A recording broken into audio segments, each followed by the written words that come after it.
Doctor DK. Gupta ji इस वक्त हमारे साथ जुड़ चुके हैं। डॉक्टर गुप्ता नमस्कार, बहुत धन्यवाद आज तक से जुड़ने के लिए सर। और क्या हम ये मान सकते हैं डॉक्टर साहब अब कि कोरोना बिल्कुल ख़त्म हो रहा है और इसे अब एंडेमिक कहना ठीक होगा या थोड़ा सा इंतज़ार करना होगा सर अभी? शहीद भाई, पहले तो बहुत बहुत नमस्कार। मैं ये बताना चाहूंगा, जैसे आप कह रहे थे, मैं आपसे बिल्कुल सहमत हूं कि अभी हमें एंडेमिक नहीं घोषित करना चाहिए। अभी एंडेमिक हुआ भी नहीं है, बिकॉज अभी भी कई सारे ऐसे डिस्ट्रिक्ट्स हैं देश में जहां पे पॉजिटिविटी रेट अभी भी 10% से ज्यादा है। अगर पूरी इंडिया की बात करते हैं भारतवर्ष में, तो लगभग 3.1% के आसपास पॉजिटिविटी रेट है।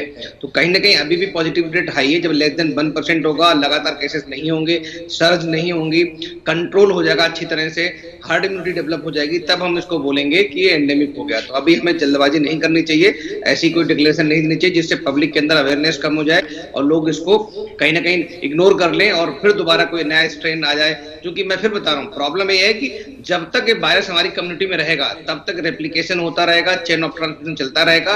और रेप्लिकेशन और चेन ऑफ ट्रांसमिशन को अगर स्टॉप नहीं करेंगे तो नया म्यूटेशन और नया म्यूटेंट फिर दोबारा आ सकता है। जरूरी नहीं है जैसे ओमिक्रॉन थोड़ा हल्का था कि जरूरी नहीं वो हल्का हो सकता है वो इससे वायरुलेंट भी हो सकता है। तो इसलिए हमें पूरी संयम और सावधानी बरतनी चाहिए अभी।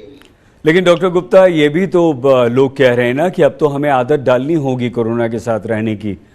कोरोना सदा रहेगा, हमें इससे बच के रहना है, और अगर हो जाता है तो अब ये उतना खतरनाक नहीं है।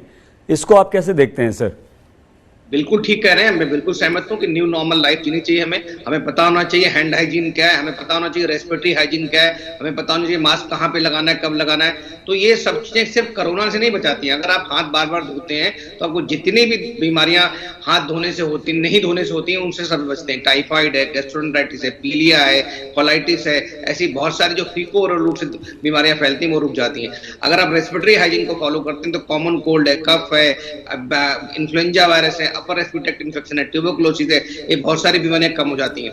Doctor Gupta ji sir, sorry बीच में आपको रोका डॉक्टर गुप्ता, लेकिन ये जो रेस्पिरेटरी हाइजीन जो जिस शब्द का आप इस्तेमाल कर रहे हैं, प्लीज़ हम चाहते हैं कि इसे आसान भाषा में, जिसमें हम और हमारे दूसरे देश के लोग समझ सकें, उसमें समझाइए क्या होता है और कैसे हमें रेस्पिरेटरी हाइजीन का पालन करना चाहिए। देखिए, आप सब मानते हैं कि हमारे यहाँ बच्चों में या बड़ों में जब भी थोड़ा मौसम बदलता है, चेंज होता है, तो बहुत सारे लोगों को अपर रेस्पिरेटरी ट्रैक्ट इन्फेक्शन होता है। मतलब जो अपर जो श्वास नली है उसमें इन्फेक्शन होता है। उसमें नाक है, गला है, फेरिंग्स है, इवन कान है, इसके अंदर इन्फेक्शन होता है। और नॉर्मली जो सिम्टम्स होते हैं उसमें क्या होता है, खांसी है, जुकाम है, बुखार है। और जब भी कोई व्यक्ति खांसता है तो उसके अंदर जो बहुत सारे जो वायरस हैं वो ड्रॉपलेट के फॉर्म में बाहर एनवायरमेंट में सेट ऑफ हो जाते हैं, मतलब बाहर निकल आते हैं। इवन सांस भी हम बाहर निकालते हैं तब भी बहुत सारे ड्रॉपलेट्स बाहर आते हैं वातावरण में।